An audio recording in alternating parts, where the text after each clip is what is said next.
ಈಗ ನಡೆಯುತ್ತಿರುವ ಭಾರತೀಯ ಪ್ರಜಾಪ್ರಭುತ್ವದ ಕೊಲೆ, ನಾವು ಎಚ್ಚೆತ್ತು ಇದನ್ನು ತಡೆಯೋಣ. ಕಿರು ಪುಸ್ತಕದ ಓದು, ತಾರೀಕು 21 ಏಪ್ರಿಲ್ 2026. ಭಾಗ 7. ಭಾರತದ EVM ವ್ಯವಸ್ಥೆಗಳು ಗಂಭೀರವಾಗಿ ರಾಜಿಯಾಗಿವೆ. ಬನ್ನಿ ನೋಡೋಣ.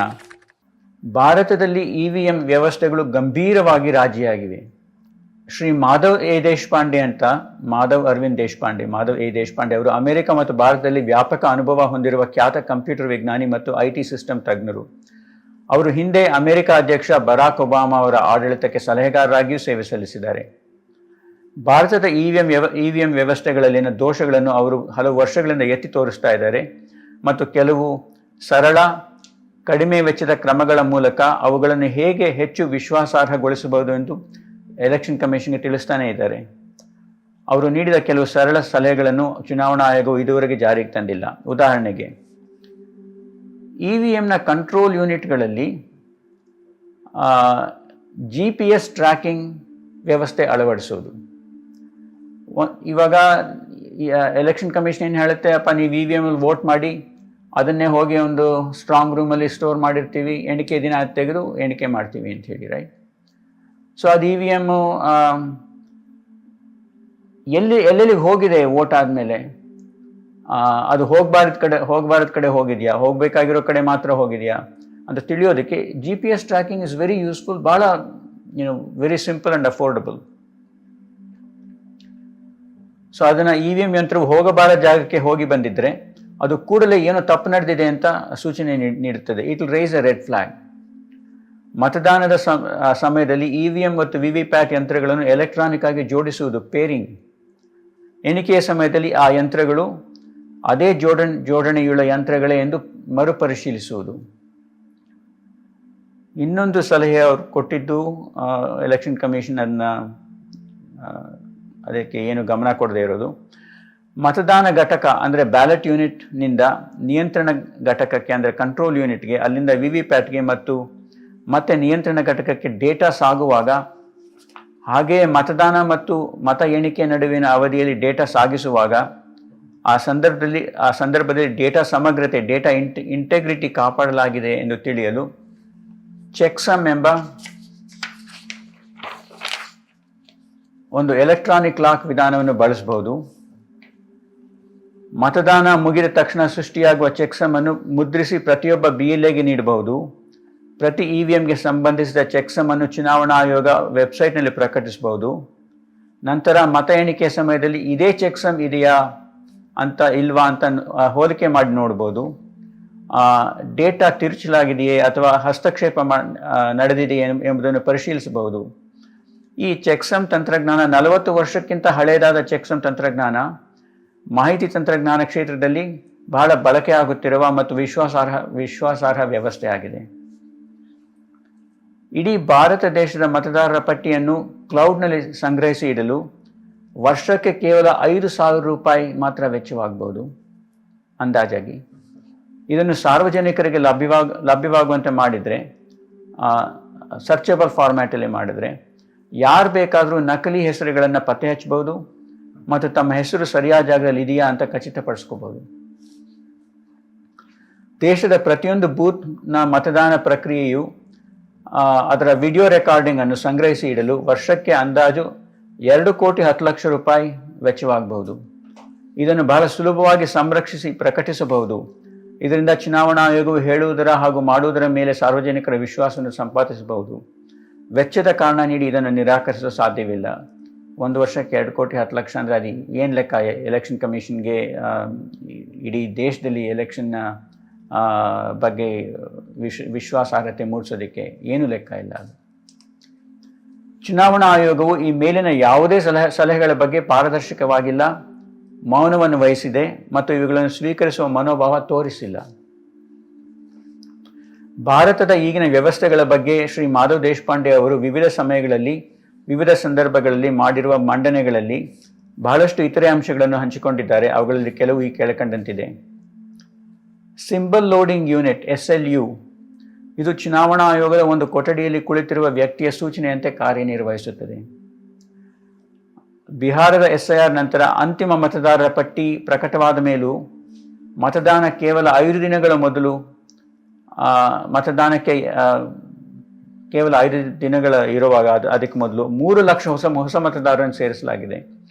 ಈ ಹೊಸದಾಗಿ ಸೇರ್ಪಡೆಯಾದವರು ಯಾರು ಎಂಬ ವಿವರವನ್ನು ಹುಡುಕಲು ಸಾಧ್ಯವಾಗುವಂತೆ ಸಾರ್ವಜನಿಕವಾಗಿ ಪ್ರಕಟಿಸಿಲ್ಲ. ಇಡೀ ಇವಿಎಂ ವ್ಯವಸ್ಥೆಯಲ್ಲಿ ವಿವಿಪ್ಯಾಟ್ ಅತ್ಯಂತ ಶಕ್ತಿಶಾಲಿ ಮೈಕ್ರೋ ಪ್ರೊಸೆಸರ್ ಅನ್ನು ಹೊಂದಿದೆ. ಎಲೆಕ್ಟ್ರಾನಿಕ್ ಮತದಾನ ವ್ಯವಸ್ಥೆಯಲ್ಲಿ ಮತವು ಇಚ್ಛಿಸಿದಂತೆ ಚಲಾವಣೆ ಆಗಬೇಕು, ಚಲಾಯಿಸಿದಂತೆ ದಾಖಲಾಗಬೇಕು ಮತ್ತು ದಾಖಲಾದಂತೆ ಎಣಿಕೆ ಆಗಬೇಕು ಎಂಬುದು ಮೂಲಭೂತ ತತ್ವ. ಡೇಟಾದ ಪ್ರತಿ ಜಿಗಿತದಲ್ಲಿ, ಅಂದರೆ ಬ್ಯಾಲೆಟ್ ಯೂನಿಟಿಂದ ಕಂಟ್ರೋಲ್ ಯೂನಿಟ್ಗೆ, ಕಂಟ್ರೋಲ್ ಯೂನಿಟಿಂದ ವಿವಿಪ್ಯಾಟ್ಗೆ ಈ ಥರ ಡೇಟಾ ಹೇಗೆ ಜಿಗಿಯುತ್ತೆ ಒಂದು ಕಡೆಯಿಂದ ಇನ್ನೊಂದು ಕಡೆಗೆ, ಅವಶ್ಯವಾಗಿ ಒಂದು ಮೈಕ್ರೋ ಕಂಟ್ರೋಲರ್ ಇರುತ್ತೆ. ಪ್ರತಿ ಮೈಕ್ರೋ ಕಂಟ್ರೋಲರ್ ಹಂತದಲ್ಲಿ ಡೇಟಾವನ್ನು ಬದಲಿಸಲು ಸಾಧ್ಯತೆ ಇರುತ್ತದೆ. ಭಾರತೀಯ ಇವಿಎಂ ವ್ಯವಸ್ಥೆಯಲ್ಲಿ ಎಲೆಕ್ಟ್ರಾನಿಕ್ ಈವೆಂಟ್ ಆಡಿಟ್ ಟ್ರೇಲ್, ಅಂದರೆ ಪ್ರತಿಯೊಂದು ಎಲೆಕ್ಟ್ರಾನಿಕ್ ಚಟುವಟಿಕೆ ಹಾದಿಯನ್ನು ದಾಖಲಿಸುವ ವ್ಯವಸ್ಥೆ ಇಲ್ಲ. ಸಿಂಬಲ್ ಲೋಡಿಂಗ್ ಯೂನಿಟ್ನಲ್ಲಿ ಇರುವ ಎಲ್ಲ ವಿಷಯಗಳ ಬಗ್ಗೆ ಯಾವುದೇ ಎಲೆಕ್ಟ್ರಾನಿಕ್ ವಿಷಯ ಪರಿಶೀಲನೆ ಇಲ್ಲ. ಈ SLU ಅತ್ಯಂತ ಅಪಾಯಕಾರಿ ಆಗಬಲ್ಲ ಸಾಧನವಾಗಿದೆ. ಅಣಕು ಮತದಾನ, ಮಾಕ್ ಪೋಲ್ ಮತ್ತು ಪರಿಶೀಲನೆಯ ಸಮಯದಲ್ಲಿ ಇವಿಎಂ ಸರಿಯಾಗಿ ಕಂಡರೂ ನಿಜವಾದ ಮತದಾನದ ಸಮಯದಲ್ಲಿ ಇವಿಎಂ ತಪ್ಪಾಗಿ ವರ್ತಿಸಿಲ್ಲ ಎಂಬುದಕ್ಕೆ ಯಾವುದೇ ಪುರಾವೆಗಳಿಲ್ಲ. ಎಲೆಕ್ಟ್ರಾನಿಕ್ ಕ್ಷೇತ್ರದಲ್ಲಿ ಸ್ಟ್ಯಾಂಡರ್ಡ್ ಕಾರ್ಯಾಚರಣೆ ಪ್ರಕ್ರಿಯೆ ಅಂದರೆ ಸ್ಟ್ಯಾಂಡರ್ಡ್ ಆಪರೇಟಿಂಗ್ ಪ್ರೊಸೀಜರ್ ಪ್ರಕಾರ ಬ್ಯಾಲೆಟ್ ಯೂನಿಟ್, ಕಂಟ್ರೋಲ್ ಯೂನಿಟ್ ಮತ್ತು ವಿವಿಪ್ಯಾಟ್ಗಳಲ್ಲಿ ಇರುವಂತಹ ಪ್ರತಿ ಎಲೆಕ್ಟ್ರಾನಿಕ್ ಚಿಪ್ಗೆ ಒಂದು ವಿಶೇಷ ಗುರುತು ID ಇರುತ್ತೆ. ಆ IDಗಳನ್ನು ದಾಖಲಿಸಬೇಕು ಮತ್ತು ಆ ದಾಖಲೆಗಳ ಸಮಯಕ್ಕೆ ಆಡಿಟ್ಗೆ ಲಭ್ಯವಿರಬೇಕು. ಬ್ಲೂಟೂತ್ ಸ್ಪೀಕರನ್ನು ಫೋನ್ಗೆ ಜೋಡಿಸಿದಂತೆ ಮತದಾನದ ದಿನ ಬಳಸುವ 3 ಯೂನಿಟ್ಗಳನ್ನು ballot unit, control unit, VVPAT ಒಂದನ್ನೊಂದು ಎಲೆಕ್ಟ್ರಾನಿಕ್ ಆಗಿ ಜೋಡಿಸಬೇಕು.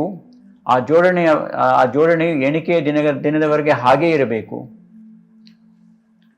ಚೆಕ್ಸಮ್ ಎಂಬುದು ಡೇಟಾದ ಮೌಲ್ಯಗಳು ಮತ್ತು ಡೇಟಾದ ಸ್ಥಾನಗಳ ಆಧಾರದ ಮೇಲೆ ಗಣಿತದ ಸೂತ್ರವನ್ನು ಅನ್ವಯಿಸಿ ಪಡೆಯುವ ಒಂದು ಆಲ್ಫಾ ನ್ಯೂಮರಿಕ್, ಅಂದರೆ ಅಕ್ಷರಗಳನ್ನು ಅಂಕಿಗಳನ್ನು ಒಳಗೊಂಡ ನಂಬರ್. ಅದು ಉದಾಹರಣೆಗೆ ಪ್ಯಾನ್ ಕಾರ್ಡಲ್ಲಿರುತ್ತೆ ನೋಡಿ, ಅಂಕಿಗಳು ಅಕ್ಷರಗಳಿರುತ್ತೆ ನೋಡಿ, ಆ ರೀತಿ ನಂಬರ್ ಪ್ಯಾನ್ ನಂಬರ್ ಅಂತ ಕೇಳ್ತಾರೆ.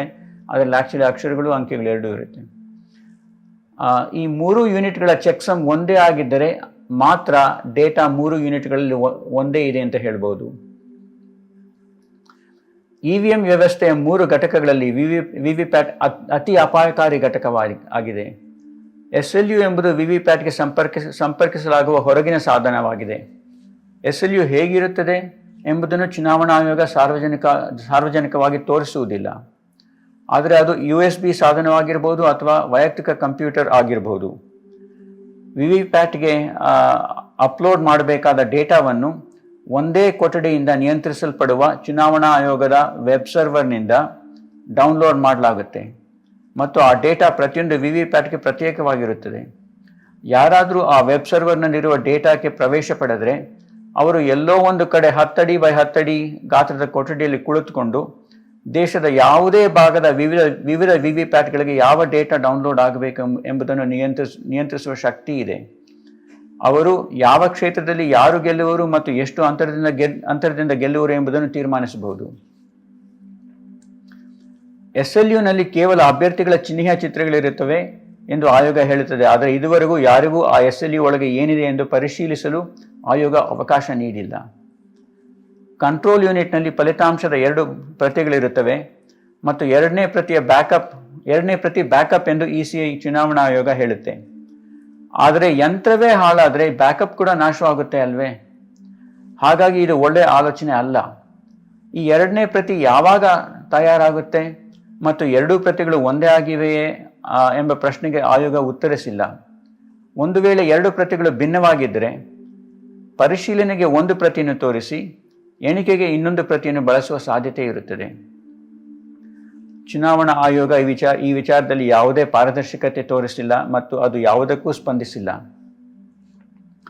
ಪಾರದರ್ಶಕತೆ ಮತ್ತು ಹೊಣೆಗಾರಿಕೆ ಸಂಬಂಧಿಸಿದ ಯಾವುದೇ ಪ್ರಮುಖ ವಿಷಯಗಳಿಗೆ ಅವರು ಅರ್ಥಪೂರ್ಣವಾಗಿ ಉತ್ತರಿಸಿಲ್ಲ.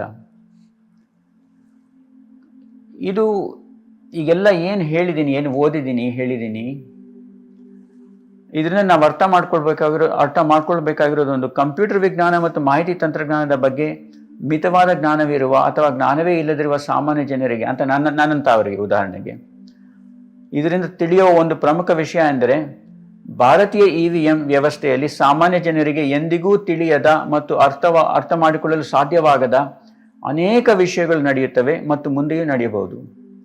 ಈ ವ್ಯವಸ್ಥೆಗಳಿಗೆ ಪ್ರವೇಶ ಹೊಂದಿರುವ ಮತ್ತು ಇವುಗಳನ್ನು ನಿಯಂತ್ರಿಸುವ ವ್ಯಕ್ತಿಗಳು EVMಗಳನ್ನು ವಂಚನೆಗೆ ಬಳಸಿಕೊಳ್ಳುವ ಸಾಧ್ಯತೆಗಳು ಈ ವ್ಯವಸ್ಥೆಗಳಲ್ಲಿ ಇವೆ. ಇದರಿಂದ ಚುನಾವಣಾ ಫಲಿತಾಂಶಗಳು ನಂಬಿಕೆಗೆ ಅತ್ಯಂತ ಅನರ್ಹವಾಗುವ ಸಾಧ್ಯತೆಗಳಿವೆ. ಅಪಾರದರ್ಶಕ ಮತ್ತು ಹೊಣೆಗಾರಿಕೆ ಇಲ್ಲದ ಚುನಾವಣಾ ಆಯೋಗವು ದೇಶದ ಪ್ರಜಾಪ್ರಭುತ್ವಕ್ಕೆ, ಇಡೀ ದೇಶಕ್ಕೆ ಮತ್ತು ಅದರ ಮೂಲಕ ಭಾರತದ ಪ್ರಜೆಗಳಾದ ನಮಗೆ ಈ ಸಮಸ್ಯೆಯನ್ನು ಮತ್ತಷ್ಟು ಭೀಕರವಾಗಿಸಬಹುದು. ಇನ್ನೊಂದು ಇಲ್ಲಿ ಹೇಳ್ತೀನಿ, ನನ್ನ ಸ್ವಂತ ಅನುಭವ, ಈ ಬುಕ್ಲೆಟಲ್ಲಿ ಬರೆದಿಲ್ಲ. ಇದುವರೆಗೂ ಚುನಾವಣಾ ಆಯೋಗ ಈ EVM ಸಿಸ್ಟಮ್ಗಳನ್ನು ಪರಿಶೀಲನೆ ಮಾಡೋದಕ್ಕೆ ಸುಮಾರೊಂದು 10-12 ವರ್ಷಕ್ಕೆ 10 ವರ್ಷ ಆ ಥರ ಏನು ಹಿಂದೆಗೆ 10-15 ವರ್ಷ ಹಿಂದೆ ಪೊಲಿಟಿಕಲ್ ಪಾರ್ಟೀಸ್ ಅವ್ರು ಬಂದ್ರಿ, ನೀವು ನಮ್ಮ ಚುನಾವಣಾ ಆಯೋಗದ ಆಫೀಸಲ್ಲಿ ಬಂದು ನೋಡಿ, ಅದನ್ನ ಹೇಗೆ ಮ್ಯಾನಿಪುಲೇಟ್ ಮಾಡೋಕ್ಕಾಗುತ್ತೆ ತೋರಿಸಿ, ಅದನ್ನ ಇದು ಮುಟ್ಟಬಾರ್ದು, ಇದನ್ನ ಏನು ಬಿಚ್ಚಬಾರ್ದು, ಹಾಗೆ ತೋರಿಸಿ ಅಂತ ಹೇಳ್ತಾರೆ. ಅದನ್ನ ಅಲ್ಲಿಂದ ಆ ಪಾರ್ಟಿಯವರು ಹೊರಗಡೆ ಎತ್ಕೊಂಡು ಹೋಗಿ ಬೇರೆ ಯಾರಿಗೋ ತೋರಿಸಿ, ತಜ್ಞರಿಗೆ ತೋರಿಸಿ, ಅದನ್ನ ವಿಶ್ಲೇಷಣೆ ಮಾಡಿಸೋದಕ್ಕೆ, ಅನಲೈಸ್ ಮಾಡಿಸೋದಕ್ಕೆ ಅವಕಾಶ ಕೊಟ್ಟಿಲ್ಲ. ಇನ್ನೊಂದು, ಚುನಾವಣಾ ಆಯೋಗ ಭಾರತದ ಪ್ರಜೆಗಳಿಗೆ, ಇಂಡಿವಿಜುವಲ್ ಸಿಟಿಸನ್ಸ್ಗೆ ಈ EVM ಸಿಸ್ಟಮ್ಗಳನ್ನ ಪರಿಶೀಲನೆ ಮಾಡೋದು ಅಥವಾ ಮಾಡಿಸೋದಕ್ಕೆ ಅವರು ಸಹಕಾರ ಕೊಟ್ಟಿಲ್ಲ. ನಾನು ಚುನಾವಣಾ ಆಯೋಗಕ್ಕೆ ಈ ಹಿಂದಿನ ಕೆಲವು ವರ್ಷಗಳಲ್ಲಿ ಕನಿಷ್ಠ 2 ಸಾರ್ತಿ ಆದರೂ ನಾನು ಲಿಖಿತವಾಗಿ ಅವ್ರಿಗೆ ರಿಕ್ವೆಸ್ಟ್ ಕೊಟ್ಟಿದ್ದೆ.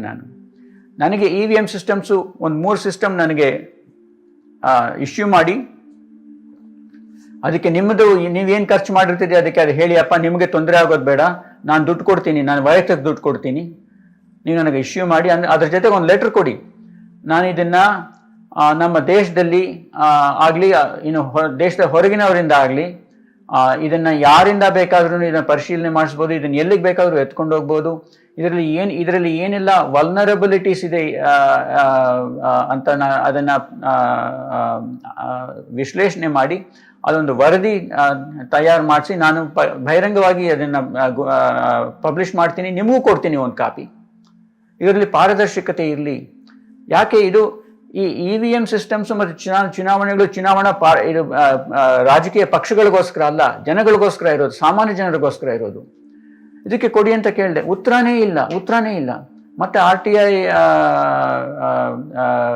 ಮೂಲಕ ಅದು ಒಂದು ಅಪ್ಲಿಕೇಶನ್ ಹಾಕಿದ್ದೆ, ಏನಾಯಿತು ನಾನು ಕೊಟ್ಟಿದ್ದ ರಿಕ್ವೆಸ್ಟ್ಗೆ ಅಂತ ಹೇಳಿ, ಅದಕ್ಕೂ ಉತ್ತರ ಇಲ್ಲ. ECI ಮೌನ ವಹಿಸುತ್ತೆ. ನಾನು ಇತ್ತೀಚೆಗೆ ಒಂದು ಲೆಟರ್ ಕೊಟ್ಟಿದ್ದೆ, ನೋಡಿಪ್ಪ, ಚುನಾವಣಾ ಆಯುಕ್ತರನ್ನ BJP ಪಕ್ಷ ನೇಮಕ ಮಾಡುತ್ತೆ. BJP ಪಕ್ಷ ಎಲ್ಲ ಕಡೆ ಒಂದು ಪ್ರಮುಖ ಸ್ಪರ್ಧಿ ಇಡೀ ದೇಶದಲ್ಲಿ. ಇದು ಅತ್ಯಂತ ದೊಡ್ಡ ಬಹಿರಂಗ ಲಜ್ಜೆಗೆಟ್ಟ ಹಿತಾಸಕ್ತಿ ಸಂಘರ್ಷ ಆಗೋದಿಲ್ವೇ? ಇದು ಆಗುತ್ತೆ. ಇಂಥ ಸಂದರ್ಭದಲ್ಲಿ ಚುನಾವಣಾ ಆಯುಕ್ತರು ಇದನ್ನು ಫಸ್ಟ್ ಆಫ್ ಆಲ್ ಅವ್ರು ಈ ಥರ ನೇಮಕ ಒಪ್ಕೊಳ್ಳೇಬಾರ್ದಾಗಿತ್ತು. ಒಪ್ಕೊಂಡಿದ್ದಾರೆ, ಇವಾಗ ರಾಜೀನಾಮೆ ಕೊಟ್ಟು ಹೋಗಬೇಕು. ನಿಷ್ಪಕ್ಷಪಾತವಾಗಿ ಸರಿಯಾದ ಪ್ರಕ್ರಿಯೆ ಮೂಲಕ ಪ್ರಾಮಾಣಿಕವಾಗಿ ಇಂಡಿಪೆಂಡೆಂಟ್ ಆಗಿ ಕೆಲಸ ಮಾಡೋದಕ್ಕೆ ಸಾಧ್ಯ ಆಗುವಂಥ ರೀತಿ ಒಂದು ವ್ಯವಸ್ಥೆಯಲ್ಲಿ ಚುನಾವಣಾ ಆಯುಕ್ತರ ನೇಮಕ ಆಗಬೇಕು. ಆವಾಗ ನಮಗೆ ನಮ್ಮ ಪ್ರಜಾಪ್ರಭುತ್ವಕ್ಕೆ ನ್ಯಾಯ ಸಿಕ್ಕೋದಕ್ಕೆ ಸಾಧ್ಯ ಅಂತ ಇದನ್ನು ಮನಸ್ಸಲ್ಲಿ ಇಟ್ಕೊಂಡು ನಾನು ಭಾಳ ಸಂಕ್ಷಿಪ್ತವಾಗಿ ಬರೆದಿದ್ದೆ. ಕೇಳಿದೆ, ನೀವು ರಿಸೈನ್ ಮಾಡಬೇಕಲ್ವಾ ಅಂತ ಹೇಳಿ, ಇದು ತಪ್ಪಲ್ವಾ ಅಂತ ಹೇಳಿ. ಏನೂ ಉತ್ತರ ಇಲ್ಲ. ಅಫ್ಕೋರ್ಸ್ ಈ ಬೇಡಿಕೆ ಕೊಟ್ಟು ಮೇ ಬಿ ಒಂದು ತಿಂಗಳಾಗಿರ್ಬೋದು, ಬಟ್ ಅವರು ಮೌನ ವಹಿಸ್ತಾರೆ. ಇನ್ನು ಬಹಳ ವರ್ಷದ ಕೆಳಗೆ ಚುನಾವಣಾ ಆಯೋಗ ಒಂದು ಬಹಿರಂಗವಾಗಿ ಒಂದು ಹೇಳಿಕೆ ನೀಡಿತ್ತು ಪ್ರೆಸ್ಸಲ್ಲಿ, ಅದು ಶುದ್ಧ ಸುಳ್ಳಾಗಿತ್ತು. ಅದಕ್ಕೆ ನಾನು ಪುರಾವೆ ಸಮೇತ ಅವ್ರಿಗೆ ಎಲೆಕ್ಷನ್ ಕಮಿಷನರ್ಸ್ಗೆ ನಾನು ರಿಜಿಸ್ಟರ್ಡ್ ಪೋಸ್ಟಲ್ಲಿ ಬರೆದು ಕಳಿಸಿದ್ದೆ, ಅದಕ್ಕೆ ಪುರಾವೆ ಕಳಿಸಿದ್ದೆ, ನೋಡಿ ಇದು prima facie it's a fraud on the people of the country ಅಂತ ಹೇಳಿ. ಉತ್ತರ ಇಲ್ಲ.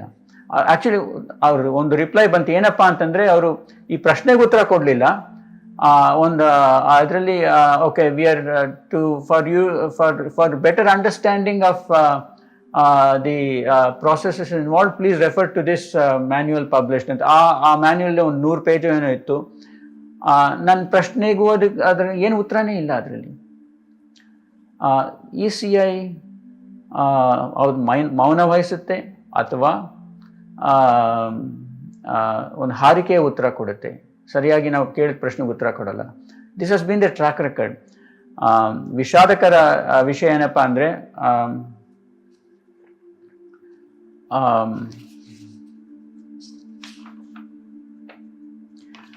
ಇವರು ಮಾಧವ್ ದೇಶಪಾಂಡೆ ಅವರು ಇದೆಲ್ಲ ಏನೆಲ್ಲ ಮೇಲೆ EVM ಸಿಸ್ಟಮ್ಗಳ ಬಗ್ಗೆ ರಿಕ್ವೆಸ್ಟ್ ಕೊಟ್ಟಿದ್ರು, ಏನು ಬಹಿರಂಗವಾಗಿ ಹೇಳಿದ್ದಾರೆ, ಚುನಾವಣಾ ಆಯೋಗಕ್ಕೆ ಪದೇ ಪದೇ ರಿಕ್ವೆಸ್ಟ್ಗಳು ಕೊಟ್ಟು ಇದರ ಮಾಹಿತಿ ಕೇಳಿದ್ದಾರೆ, ಸಲಹೆಗಳು ಕೊಟ್ಟಿದ್ದಾರೆ. ಅವ್ರಿಗೂ ಇದೇ ರೀತಿ ಮೌನ ಅಥವಾ ಹಾರಿಕೆ ಉತ್ತರ. ಇದು ಬಹಳ ಗಂಭೀರ ಸಮಸ್ಯೆ. ಈ ವಿಷಯದ ಬಗ್ಗೆ ಸಂಪೂರ್ಣ ಮಾಹಿತಿಗಾಗಿ 17 ಪೇಜ್ PDF ಬುಕ್ಲೆಟ್ ಡೌನ್ಲೋಡ್ ಮಾಡ್ಕೋಬೋದು ಫ್ರೀಯಾಗಿ. kannadaindians.com/SIR ಅಥವಾ democracy in danger -English ಅಥವಾ ಕನ್ನಡ.